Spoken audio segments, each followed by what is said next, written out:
Eran cerca de las 2 de la madrugada cuando mi novia me envió un mensaje que, en un principio, me puso la piel de gallina. Acabo de asomarme por la mirilla y hay alguien sospechoso en el pasillo. Está armado y se ve muy alterado. Me vio y ahora parece que intenta entrar. Estoy asustada. Al leer eso, me sobresalté. No lo dudé ni un segundo y le contesté: pase lo que pase, no abras la puerta. Voy para allá. Salí de casa a toda prisa, preocupado por su seguridad. Mientras iba de camino, ella me envió otros 3 mensajes. 1. Oye, ¿de verdad vienes? 2. Solo estaba bromeando. No lo tomes tan en serio. 3. Jaja, no hay nadie peligroso afuera. Solo quería asustarte. En ese instante, sentí que el corazón se me detenía. Ya estaba en un taxi, con los nervios a flor de piel. Apenas vi sus textos. Le respondí tratando de calmarme. Casi me das un infarto. Tenías que haber dicho antes que era una broma. Ella contestó con un aire despreocupado. ¿Cómo ibas a saber que lo creerías? Solo estaba jugando. No te enfades. Suspiré y, aunque me tranquilizaba saber que quizá todo era una broma, le pedí un favor. Está bien, pero por favor no vuelvas a bromear así. Asusta. Sobre todo a estas horas. Su respuesta fue tan rápida como escueta. Vale, no lo haré. Jaja. Aún así, no lograba sacudirme la ansiedad. Para asegurarme de que todo estuviese bien, decidí hacerle una videollamada. Para mi sorpresa, me colgó casi de inmediato. Le envié otro mensaje. ¿Por qué no contestaste? Ella respondió enseguida: estoy agotada. Me iré a dormir. Ese jaja que añadía a cada frase me resultaba extraño. Normalmente, mi novia era más seria en sus mensajes. Una idea inquietante cruzó mi mente. ¿Y si alguien más está usando su teléfono? Sentí un escalofrío y traté de llamarla de nuevo. Esta vez sonó largo, sin respuesta, hasta que cortó. Intranquilo. Probé con una llamada de voz. Finalmente contestó, pero su tono era distante. Te dije que quiero descansar. Estoy rendida. Intenté preguntar por qué no respondía a la videollamada, pero solo repitió, casi en automático: estoy muy cansada. Y colgó. El conductor del taxi notó mi agitación. ¿Te encuentras bien? Me miré en el retrovisor y me vi pálido, con las manos temblorosas. Sentía que algo iba realmente mal. Le rogué al chofer que fuera más rápido. Por favor, es una emergencia. Él aceleró todo lo que pudo, aunque el tráfico nos retenía. Mientras avanzábamos, le envié otro mensaje a mi novia, pidiéndole que hablara conmigo. Me respondió con una nota de voz. Se oía monótona, casi sin emoción. Aún así, me tranquilizó escucharla. Le recordé que había dicho que había alguien peligroso afuera de su puerta. Ella lo minimizó. Te dije que solo era una broma. Relájate. Estaba confundido. Por un lado, parecía que no había pasado nada. Por otro, su actitud era tan extraña que me llenaba de dudas. Yo ya había alertado a la policía, y ahora todo resultaba más confuso. Intenté llamarla de nuevo, pero no contestaba la videollamada. Por mensajes de texto me pidió que no fuera a su apartamento y que la dejara descansar. Incluso me dijo que tenía compañía, otra compañera de trabajo. Eso no haría raro normalmente, pero toda la situación me parecía fuera de lugar. Para colmo, me llegó otro mensaje suyo. ¿Llamaste a la policía? El administrador del edificio acaba de avisarme que recibieron un reporte y han venido a tocar a mi puerta. Según ella, había tenido que disculparse con el administrador y el guardia de seguridad, explicándoles que todo se trataba de una falsa alarma. Me insistió en que cancelara la denuncia, advirtiéndome que hacer un reporte engañoso podía traer problemas. Yo, sin embargo, no dejaba de sentirme intranquilo. Algo no encajaba. Cada vez que ella escribía, me entraba la sensación de que le estaban dictando las respuestas. El taxista me miraba con preocupación. ¿Quieres que te deje bajar aquí? El atasco va para largo. El puente estaba lleno de coches frenados por un accidente más adelante. Estaba atado de manos. En ese momento, recibí una videollamada de mi novia. Me invadió un nudo en el estómago. Con manos temblorosas, acepté. Tardó unos segundos en conectarse por la mala señal. La cámara apuntaba al techo y su voz sonaba cansada. Te dije que estoy exhausta. Le pedí que enfocara la cámara hacia ella. Tardó en responder, pero finalmente se vio su rostro con una mascarilla facial y gesto de fastidio. Al fondo, distinguí a otra chica en pijama, sentada frente a un tocador, como si estuvieran compartiendo habitación. Ella repitió, algo molesta: no hace falta que vengas. Solo quise gastar una broma, pero ya está todo bien. Luego cortó la llamada. Me envió una foto donde aparecía el administrador del edificio, sin gorra en mano, sonriendo incómodo. Parecía que la situación se había aclarado. Sin embargo, mi pecho seguía oprimido. El conductor me lanzó una mirada. ¿Ves? Parece que está bien, pero no lograba relajarme. Entonces, otro mensaje. Cancela lo de la policía. En serio, me están volviendo a llamar para confirmar el reporte. Le contesté que estaba a punto de llegar y que quería asegurarme de todo cara a cara. Si no hay problema, se aclarará fácilmente. Ella tardó en responder. Cuando por fin lo hizo, sus palabras me helaron. Ni se te ocurra subir. En ese preciso instante, mi teléfono vibró con otro mensaje. Esta vez era de Jackie, la hermana menor de mi novia. ¿Ya llegaste? Sorprendido, le pregunté si ella también estaba allí. Jackie respondió que su hermana la había alertado de un tipo sospechoso afuera de la puerta y había acudido a toda prisa. No podía creerlo. ¿A ti también te dijo lo mismo? Jackie asintió por chat, preocupada. Claro, por eso fui. Porque tú no has llegado. Creí que ibas en camino. Le expliqué que estaba bloqueado en el tráfico y que mi novia me había dicho que todo era una broma. Jackie respondió con determinación. Ella está en peligro, lo sé, porque tenemos una frase en clave. Si alguna vez estamos ante una situación real de riesgo, la usamos. Y ella me la mandó. Me quedé atónito. Tenían un sistema para alertarse mutuamente si algo malo sucedía. Y aquella frase solo se usaba cuando la amenaza era verdadera. Sentí como un escalofrío me recorría. Entonces, ¿quién es la persona que me está enviando mensajes y videollamadas? Ahí, en medio de la noche y sin poder avanzar más, comprendí que tal vez el verdadero riesgo seguía acechando tras la puerta de mi novia. Y no estaba dispuesto a dar marcha atrás hasta asegurarme de que ella estuviera a salvo. Nunca imaginé que llegaría a leer esas palabras escritas con tanta claridad. Sentí una punzada en el estómago, como si de pronto todo mi interior estuviera a punto de romperse. Sin pensarlo, le escribí a Jackie de inmediato. ¿Cuándo te mandó ese mensaje? ¿Hace cuánto? Hace como 10 minutos, respondió ella. Pensé que ya estabas con ella. No, sigo atrapado en el paso elevado. El tráfico no avanza. Hizo una pausa y sentí un escalofrío. Entonces, ¿quién está con mi hermana? No alcancé a terminar de leer su respuesta. Levanté la vista. Los autos seguían detenidos como si el tiempo se hubiera congelado. Afuera caía una lluvia fina, persistente, que empapaba lentamente las calles. Miré al conductor del taxi. Bájeme aquí, por favor. Señor, todavía falta bastante. No importa, voy corriendo. No puedo esperar más. Al salir, mis zapatos resbalaron un poco sobre el pavimento mojado. Crucé entre coches inmóviles, esquivando bocinazos y faros que me cegaban. Mis pasos eran rápidos y torpes. El celular temblaba en mi mano mientras le escribía a Jackie. ¿Te mandó más mensajes? ¿Algo nuevo? Nada más, pero ella sigue en línea. Giré por una calle lateral, bajé unas escaleras de concreto y tomé un atajo que conocía bien. Cada sombra me parecía sospechosa, cada persona me resultaba extraña. El miedo me oprimía el pecho, pero no podía detenerme. Cuando finalmente llegué a mi edificio, estaba empapado y jadeando. Aún así, mi primera parada era el departamento de mi novia, unas cuadras más arriba. La luz del vestíbulo seguía encendida. Toqué el citófono. Nadie contestó. Probé llamarla por celular. 2 tonos, 3, nada. Volví a presionar el timbre con insistencia hasta que escuché la voz del portero. Sí, soy el novio de la del 701. ¿Todo bien? ¿Ha visto algo raro? Ella dijo que no quería que nadie la molestara. Parecía nerviosa. También mencionó que tenía visita y me pidió no dejar subir a nadie. ¿Visita? ¿Quién era? No lo sé, hijo. Solo me dijo que no abriera la puerta a nadie más. Subí por las escaleras a toda prisa, ignorando el ascensor. Cada escalón me parecía un desafío, como si el tiempo se estirara. Al llegar al 7º piso, el pasillo estaba silencioso, demasiado. Y lo peor, la puerta del 701 estaba entreabierta. Avancé con el pulso acelerado. ¿Hola? Soy yo. Empujé la puerta con cuidado. Dentro, el departamento parecía en calma. Todo estaba en su sitio, iluminado por una lámpara de esquina que bañaba la sala con un tono amarillo tenue. El sofá, la televisión apagada, el suave aroma a vainilla que tanto me recordaba a ella. Pero no había señales de mi novia. Vi su celular cargando en la mesita de café, su taza favorita, con restos de té aún calientes, su mochila en el suelo, abierta. No había indicios de forcejeo, aunque tampoco señal de dónde podía estar. Entré al dormitorio. La cama estaba intacta, el baño vacío, el armario cerrado. Me agaché para mirar debajo de la cama. Nada. Sentí un cosquilleo de alerta en la nuca cuando el celular vibró. Era Jackie. ¿Entraste? ¿La viste? No hay nadie aquí. Antes de poder enviar otro mensaje llegó uno nuevo, de un número desconocido. Decía simplemente, me gusta el azul, pero hoy prefiero el rojo. Esa misma frase había llegado antes, desde otro número distinto. No era un error, no era casualidad, y me sonó a trampa. Observé la puerta, que seguía abierta. Por un segundo dudé en cerrarla. Temía que algo, al otro lado, pudiera empujarla o encerrarme de un golpe.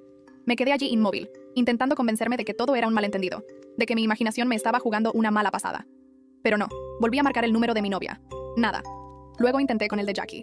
Ella respondió por mensaje. ¿Dónde estás? En su departamento. Todo está normal, pero ella no aparece. Me senté en el borde del sofá, con las manos temblorosas. Cualquier ruido en el edificio, un portazo, el zumbido lejano de tuberías, se hacía estremecedor. Entonces me di cuenta de un detalle. El té en la taza seguía caliente. Significaba que mi novia había estado ahí hacía apenas unos minutos. Corrí a la cocina. La tetera seguía echando un leve vapor. Todo indicaba que ella se había ausentado de pronto, como si alguien la hubiera llamado o algo la hubiera obligado a moverse. ¿Estás aquí? ¿Te escondes? Murmuré. Fui revisando puertas y cajones, buscando una nota o una señal. Sobre la mesita descansaba su celular, sin contraseña. Me golpeó la idea de revisar sus últimas conversaciones. Encontré apenas los chats conmigo, con Jackie y unas notas de voz sin reproducir, ni un grupo, ni una app abierta, como si alguien hubiese borrado todo rastro de sus otras conversaciones antes de irse. Un golpe sordo vino del dormitorio. Fui de inmediato, con el corazón latiendo a 1000. Abrí el armario. Por dentro, todo ordenado, cajas, abrigos, perfumes, pero un panel en la parte trasera me llamó la atención. Una línea horizontal casi imperceptible. Toqué con la punta de los dedos. Parecía que no cedía. Me agaché y descubrí un rasguño en la madera, como si alguien lo hubiera forzado. Entonces escuché un clic, proveniente de la puerta principal. Salí corriendo hacia la sala. La puerta seguía abierta y el pasillo desierto. El portero llamó por el intercomunicador. Oiga, joven, ¿está todo bien? ¿Por qué lo pregunta? Hace un rato subió una muchacha diciendo que era familiar de su novia. Dijo que era urgente. ¿No está con usted? ¿Cómo era? Pelo liso, morena, bajita. Llegó unos 15 minutos antes de que usted apareciera. Un escalofrío me recorrió. Miré hacia el pasillo, donde las luces fluorescentes parpadeaban. En ese momento el ascensor se abrió con un sonido metálico. Nadie salió. Estaba vacío. Pero se había detenido en el piso 7 sin que nadie lo llamara. Regresé al armario con la sensación de que algo sumamente extraño sucedía. Volví a examinar la tabla floja. Golpeé la madera y sonó a hueco. Noté un borde en el lateral, casi imperceptible. Lo presioné con la uña y se dio lo justo para deslizar los dedos. El panel se levantó, revelando un pequeño espacio oscuro, más ancho de lo que imaginaba. Allí dentro había una caja de madera, como las que se usan para guardarte. La saqué con cuidado y la abrí sobre la cama. Fotos, recortes, notas escritas a mano, cosas que jamás había visto. Había imágenes mías, selfies de pareja, capturas de pantalla de nuestras conversaciones. Muchas estaban rodeadas de círculos rojos y anotaciones a los lados, hechas con letra femenina, pero no la de mi novia. Responde lento cuando se enoja. No le gusta hablar de su madre. Reacciona extraño si menciono a Jackie. Eran apuntes minuciosos, como si alguien hubiera estado analizando cada detalle de mi conducta. Encontré una lista de horarios, cuándo ella salía de casa, cuándo regresaba, a qué hora hablábamos por videollamada. Todo documentado con precisión casi militar. Entonces di con algo que me heló la sangre. 3 de abril 2035. Él no distingue mi voz de la suya. No sé cuánto tiempo estuve allí, paralizado. Afuera la lluvia seguía acariciando las ventanas. Las 20:03 marcaba el reloj de la cocina. Jackie me escribió, ¿ya bajaste? Estoy llegando, respondí de inmediato. ¿Estás aquí? ¿En qué parte? ¿En el portal? ¿Subo? Sí, te abro. Fui a la puerta aún con la mente confusa. Jackie subía por las escaleras, chorreando agua, con el cabello pegado a la cara y un abrigo azul. Cuando llegó al 7º piso, me miró con el rostro descompuesto. ¿Dónde está ella? No lo sé, pero mira esto. Entró sin decir nada más. ¿Cuándo llegaste? Le pregunté. Hace poco. Corrí apenas recibí ese mensaje de azul y rojo. Pero me dijiste que me escribiste antes. ¿Eh? Te escribí hace horas. No, yo no te mandé nada hasta hace un rato, dijo frunciendo el ceño. Verifiqué el número en mi celular. No coincidía con el verdadero de Jackie, aunque tenía el mismo nombre y foto. Mi corazón dio un vuelco. Entonces, ¿con quién estuve hablando toda la noche? Jackie vio la caja sobre la cama, con las fotos impresas y las anotaciones. Empalideció. Se fijó en una nota que repetía: él no distingue mi voz de la suya. Empezó a temblar. ¿Estás bien?, le pregunté. No entiendo nada. ¿Cómo consiguieron nuestras conversaciones? ¿Quién imprime estas cosas? Busqué algo más en la caja, pero no encontré nada diferente. Todo apuntaba a la relación entre mi novia y yo, y a Jackie. Incluso había recortes de la cuenta de Instagram de Jackie, con nombres y datos de sus amigas. De repente, me vino a la mente una idea aterradora. ¿Has hablado por videollamada con tu hermana estos últimos días? No, nunca la hace. ¿Por qué? Yo sí, o al menos creí que lo hacía. Tomé el celular de mi novia y revisé la aplicación de grabadora de voz. Ella me había contado antes que guardaba audios de sus clases. Había un archivo nuevo, sin título. Le di play. Primero, silencio. Un par de segundos después, su voz, auténtica, suave y ansiosa. Jackie, si escuchas esto es porque no puedo escribirte. Me están obligando a actuar como si todo fuera normal. Si algún día necesitas saber si estoy bien, ya sabes la frase. Azul y rojo. Estoy aquí. Creo que no me harán daño. Pero no quieren que nadie más se acerque. Dicen que si él aparece, todo empeorará. No sé qué pretenden, pero están usando mi voz para hablar con él, como si fuera yo. Después, un ruido de puerta abriéndose, un jadeo de su parte, y la grabación terminó. Jackie estaba llorando cuando se apagó la voz de su hermana. Está viva. ¿Lo oíste? Sigue aquí, en algún lugar, dijo con la voz entrecortada. Tenemos que buscarla. Algo raro pasa. Alguien está imitando su voz para mantenerme engañado. Revisé el historial de llamadas del celular de mi novia. Estaba casi vacío, salvo por una llamada de unos 12 segundos, registrada hace poco más de una hora, a nombre de Vivian Exca. ¿Vivian? ¿Te suena?, le pregunté a Jackie. Ella se quedó muy quieta. Su expresión se transformó. No puede ser. Vivian era una compañera de trabajo de mi hermana, hace años. Jackie no terminó la frase. Nos miramos, comprendiendo que nos encontrábamos en el centro de una red de mentiras y manipulaciones. Alguien había entrado en su departamento, estaba controlando sus dispositivos y, sobre todo, se había anticipado a cada uno de nuestros movimientos. En ese momento el ascensor volvió a sonar. El pitido metálico rompió el silencio. Y supimos que no estábamos solos. El murmullo de la lluvia contra las ventanas se intensificaba y, con él, la tensión dentro de mí. Jackie y yo llevábamos horas intentando armar un rompecabezas que cada vez parecía más siniestro. Todo empezó cuando alguien afirmó ser la hermana de Jackie, pero en realidad no lo era. Aquella visitante misteriosa actuaba como si conociera cada rincón, cada detalle, como si hubiera estudiado minuciosamente la vida de mi novia. ¿Tienes idea de dónde vive esa persona?, pregunté en voz baja, recordando la advertencia de otro compañero que decía que alguien raro se había obsesionado con ella hace un año. Jackie negó con la cabeza. Una vez la vi saliendo de este mismo edificio, pero pensé que sería casualidad. Ahora creo que no lo era. Intenté ordenar mis ideas mientras salíamos del apartamento, dejando la puerta entreabierta por puro instinto de urgencia. Jackie llevaba el celular de su hermana verdadera, el auténtico, aferrado como si fuera un objeto sagrado. Yo apenas podía procesar la cantidad de información que se agolpaba en mi mente. La nota, la voz en aquel audio, la mención a Vivian. En la planta baja, el portero nos miró con curiosidad. ¿Todo en orden por allá arriba?, preguntó con gesto preocupado. Jackie sacó su teléfono y le mostró una foto. Le pedimos que identificara a la chica que había subido antes que yo. El hombre frunció el ceño y negó con la cabeza. Se parecía a ella, pero no era la señorita. Eso bastó para sentir un escalofrío recorrer mi espalda. Aún así, insistimos en revisar las grabaciones de seguridad. El portero, algo dudoso, nos permitió entrar en una pequeña sala donde un monitor viejo transmitía las imágenes de cámaras de baja calidad. Retrocedimos el metraje hasta las 2:14 de la tarde. Una figura con gorro y chaqueta oscura, mochila al hombro, avanzaba con la cabeza gacha. No miró a la cámara, y la resolución era pésima, pero algo en su silueta me resultó inquietantemente familiar. ¿Podríamos ver las cámaras del piso 7? Pregunté con un nudo en la garganta. El portero negó con gesto incómodo. No funcionan desde hace días. Estamos esperando al técnico. Jackie maldijo por lo bajo, y yo noté cómo la frustración le crispaba los hombros. Sin esas imágenes, no había forma de confirmar si la intrusa había salido del apartamento o si todavía andaba por ahí. Podría haberse escabullido por las escaleras traseras, murmuró el portero. Van al sótano y desembocan en un callejón. Subimos corriendo de nuevo. Al fondo del pasillo del 7º piso, casi escondida detrás de una puerta sin letrero, se encontraba la entrada a esas escaleras. El interior olía a humedad y a concreto viejo. Bajamos unos pisos hasta llegar al sótano, donde solamente había cajas polvorientas, trastos abandonados y bicicletas cubiertas de telarañas. Jackie iluminó cada rincón con la linterna del celular, pero no encontramos a nadie. Regresamos al apartamento casi sin aliento. Algo nuevo nos golpeó de inmediato. El celular de mi novia, que habíamos dejado sobre la mesa, había desaparecido. Buscamos por todas partes. Revisamos bajo cojines, muebles y hasta en el baño. Nada. ¿Viste a alguien más entrar? ¿Alguien?, pregunté, sabiendo de antemano la respuesta. No habíamos cerrado la puerta, pero tampoco vimos a nadie pasar. Llamé al número de mi novia y solo obtuve el buzón. Jackie se dejó caer en una silla, incrédula. Para colmo, cuando revisé mis mensajes, noté que la conversación con la falsa Jackie había sido eliminada. El número ya no figuraba en la aplicación, como si nunca hubiera existido. Eran las 3:12. Mi novia había desaparecido, su teléfono también, y la única persona con información se esfumaba como el humo. Jackie y yo terminamos sentados en el suelo, sintiéndonos más solos que nunca. Yo no dejaba de mirar la puerta, esperando que apareciera alguien, quien fuera, Vivian o esa desconocida, para darnos alguna explicación. Mi celular vibró de repente. Era una notificación de respaldo automático de Google Fotos. Se había subido una imagen nueva. Sentí un vuelco en el estómago. Abrí la galería y vi una selfie tomada en el espejo de la sala. No la tomé yo ni Jackie. Estaba perfectamente encuadrada, la lámpara de la esquina reflejada con nitidez. En segundo plano, podía verme a mí, sentado de espaldas en el sofá. Y en el pasillo, aparecía una figura borrosa, de pelo suelto y ropa clara, como si hubiera pasado justo en ese instante. Parecía sonreír. ¿Tú hiciste esto?, le pregunté a Jackie con la voz temblorosa. Ella negó con vehemencia. Revisé los detalles de la fotografía. Había sido capturada a las 3:08, solo 5 minutos antes de que notáramos la ausencia del celular de mi novia. Un escalofrío me recorrió la columna. ¿Quién? ¿Cómo?, murmuré, incapaz de encontrar sentido a todo aquello. Jackie abrió la puerta de golpe, esperando ver a alguien en el pasillo, pero no había nadie. Nuestra desesperación fue tal que revisamos otra vez cada armario, cada rincón, incluso debajo de la alfombra, aunque fuera absurdo. Cuando volví al dormitorio, recordé el panel oculto del armario. Me arrodillé y lo abrí. Seguía tan vacío como la primera vez, o eso creí. Iluminé con mi celular y distinguí algo nuevo en el fondo. Un papel doblado en tres. Lo tomé con manos temblorosas. Jackie observaba, conteniendo la respiración. Desplegué el papel y leí 3 palabras en tinta oscura. Estoy aquí aún. Nos quedamos inmóviles, como si algo invisible nos hubiese paralizado. Jackie, con un hilo de voz, preguntó: ¿crees que lo dejó ella? No lo sé, pero no podemos seguir aquí. Hicimos lo que nos gritaba la lógica. Salimos corriendo sin mirar atrás. Ni siquiera cerramos con llave. Pasamos el resto de la madrugada en el vestíbulo, sentados en unos sillones viejos con un olor triste a humedad. El portero nos miraba de reojo, sin atreverse a hacer preguntas. Quizá también presentía que todo aquello escapaba a lo racional. A las 7:02 llegó el relevo de seguridad y la luz gris del amanecer se colaba por las ventanas. Yo me sentía entumecido, con la mente dando vueltas. Entonces recordé un detalle crucial. Dijiste que esa mujer entró a las 2:14, ¿verdad? El portero asintió con desgana. Explicó que la hora la obtenía de la cámara, no del sistema del ascensor. Fuimos a revisar la consola digital de ese aparato. Un panel antiguo que registraba piso, hora de llegada y nombre ingresado manualmente por el visitante. Hallamos la entrada de las 2:14. Piso PB al piso 7. Usuario visita con destino 701. Y el nombre registrado, Jackie. Sentí un mareo. ¿Cómo había podido usar su nombre allí? Se supone que el residente recibe una notificación o llamada del panel. Y mi novia nunca la recibió. Pero si la persona conocía el código y sabía manipular el sistema, podía engañar a cualquiera. Estaba usando mi identidad para llegar hasta ti, dijo Jackie casi en susurros. O para llegar hasta mi hermana. La luz del día pintaba la ciudad de un gris triste, como si todo se hubiera vuelto más opaco. Entonces recordé que tenía el número real de la verdadera Jackie, la de siempre, almacenado en mi celular. Durante toda la noche, yo había hablado con otra persona, con alguien que fingía ser ella.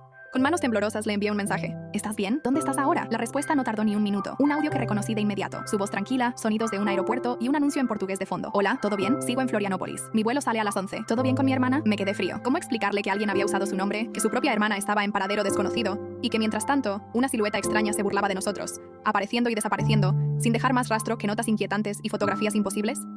Aquella mañana de cielo plomizo, sentí que nos adentrábamos en una historia tan retorcida que, por mucho que corriéramos, siempre habría un pasillo oscuro, una cámara fuera de servicio y un teléfono que sonaría justo en el momento equivocado. Y de alguna manera, la frase de aquel papel no dejaba de retumbar en mi cabeza. Estoy aquí aún. Todo apuntaba a que las respuestas estaban más cerca de lo que imaginábamos. Pero, al mismo tiempo, se escabullían como arena entre los dedos. Y la duda que más me atormentaba era si, detrás de esta sombra, no se ocultaría algo todavía más perturbador. Porque, al final del día, no sabíamos contra quién o contra qué estábamos lidiando. Solo teníamos claro que el juego macabro apenas comenzaba. Me desperté de golpe, con el corazón aún acelerado por la confusión de la noche anterior. Jackie, o quien yo creía que era Jackie, había estado conmigo en el apartamento, había visto la misma caja misteriosa y escuchado el inquietante audio. Pero, apenas amaneció, me llegó un mensaje urgente de la Jackie verdadera. ¿Quién es esa mujer? Te imitó una vez en el trabajo. Es Vivian. Tiene obsesiones. Le despidieron por comportamientos extraños. Si se hizo pasar por mí, es porque no quiere que la encuentres. Todo mi mundo se detuvo con ese nombre, Vivian. Recordé a la persona que se había sentado conmigo, que me había hablado toda la noche sin titubear, fingiendo ser Jackie. Volví la vista al vestíbulo donde la falsa Jackie se había quedado sentada. Pero el sillón estaba vacío. Salí corriendo, con el temor de que fuera demasiado tarde para enfrentarla. No había huellas, ni un solo ruido. Parecía como si jamás hubiera estado allí. Subí al 7º piso con una sensación creciente de desasosiego. Cada escalón crujía, y un ligero eco de mis pasos retumbaba en mi cabeza. Abrí de nuevo el apartamento. Todo estaba igual, aunque un tenue aroma a vainilla persistía en el aire. Parecía huir, disolverse con cada respiración. Me vino a la mente la sospecha de que algo, desde el primer momento, no encajaba. Fui directamente al dormitorio y revisé el armario donde días atrás encontré aquella caja con recortes y notas confusas. Me arrodillé frente al panel trasero. Con un ligero empujón, escuché el clic que confirmaba mis temores. No era una pared sólida, sino una especie de puerta secreta. Esta vez la empujé por completo y se deslizó a un lado, revelando un pasadizo angosto y oscuro. Entré con la linterna del celular. El aire, denso y cargado de polvo, daba la impresión de haber permanecido sellado por mucho tiempo. Me arrastré a gatas hasta llegar a un cuarto minúsculo y sin ventanas. En una esquina, sobre una silla, vi una manta, algunas botellas de agua vacías, un viejo plato con sobras de comida y una grabadora antigua. Y contra la pared estaba ella, mi novia, con la mirada perdida. La reconocí al instante, a pesar de su semblante agotado. Corrí para abrazarla con cuidado, mientras mi pecho se oprimía al verla tan frágil. No había señales de lesiones graves, pero sus manos temblaban. Apenas logró susurrar. Sabía que vendrías. Me confesó que Vivian la había encerrado allí, obligándola a fingir normalidad en llamadas y mensajes para evitar sospechas. El temor de que le hiciera daño a su familia o a mí había sido su peor tortura, tanto que siguió las órdenes sin rechistar. La ayudé a levantarse y salimos juntos, con cada paso retumbando en el silencioso apartamento. La hice sentarse en la cama y le dije que ya estaba a salvo, aunque su respuesta me heló la sangre. No todavía. Miré la puerta principal, entreabierta. Una sombra cruzó el umbral. Apenas una fracción de segundo, lo suficiente para saber que alguien nos observaba. Reconocí esa sensación de ser vigilado. Cerré con llave, pero mi novia negó con la cabeza. No servirá de nada. Ella tiene llaves. Traté de conservar la calma. Me acerqué al teléfono y llamé a la policía, explicando lo básico. Había una persona peligrosa en el edificio. Una mujer que se hacía pasar por Jackie y que podría entrar en cualquier momento. La operadora prometió mandar una patrulla. Colgué y respiré hondo. Pero la tensión no se disipaba. ¿Qué quería de ti?, le pregunté. Mi novia bajó la mirada, jugando con la costura de su pijama. Me contó que, al principio, Vivian parecía solo una compañera insegura, que imitaba su forma de vestir o sus gestos en el trabajo. Luego llegó el seguimiento constante, preguntas demasiado personales, mensajes anónimos con frases que solo ella había dicho en voz baja. Hasta que, un día, Vivian apareció en su puerta, diciendo que eran amigas. Mi novia la rechazó y desde entonces no hizo más que vivir en una niebla de miedo y silencio. De pronto, alguien llamó a la puerta del apartamento. 2 golpes suaves, nada más. Nos quedamos inmóviles. El sobre que deslizaron por debajo era una prueba escalofriante. Una foto de nosotros dos durmiendo, tomada desde arriba, con una única frase escrita al reverso. Yo también puedo ser tú. El sonido del celular rompió el silencio. Era la policía, avisando que habían llegado. Bajé de inmediato y subieron a revisar todo el lugar, incluyendo el pasadizo oculto. No había rastro de Vivian, como si se desvaneciera al menor indicio de ser descubierta. Sin pruebas contundentes, y con la única evidencia de una foto sin huellas claras, la investigación quedó en suspenso. Pasaron 2 días que parecieron eternos. Mi novia y yo no dormíamos tranquilos. Cualquier leve ruido nocturno nos ponía en alerta. Varias veces volví a inspeccionar el armario, esperando no encontrar nuevas sorpresas. Sin embargo, una madrugada escuché algo, un murmullo casi imperceptible. Revisé cada habitación, y en el espejo del dormitorio distinguí una marca diminuta, como una huella dactilar en la parte superior. Al limpiarla, noté que el marco del espejo tenía un borde suelto. Al presionarlo, encontré un hueco estrecho donde yacía un papel doblado con un mensaje escueto. Estoy aquí, pero no sola. El terror me estremeció. Le mostré la nota a mi novia, y como si fuese una señal, mi celular vibró con una nueva notificación de un número desconocido. ¿Te gustó la foto? Esa fue mi favorita. Junto al mensaje venía una imagen tomada desde la calle, apuntando a nuestra ventana. Nos veíamos los dos, iluminados por la tenue luz de la lámpara. Corrí a la ventana y eché la cortina, tratando de proteger nuestra intimidad ante un vacío urbano que parecía observarnos. Un último mensaje llegó. Estoy cerca, siempre lo estoy. Gracias por cuidarla por mí. La pantalla se apagó de pronto, sin más textos después de ese, pero desde esa noche nunca volvimos a dormir con la misma tranquilidad. Vivian seguía ahí afuera, o quizá dentro, en algún rincón oculto que desconocíamos, pero lo peor era esa inquietud que se instaló en nuestro día a día, recordándonos que, en cualquier momento, aquello podía volver a suceder, y que tal vez ella siempre había estado un paso por delante de nosotros.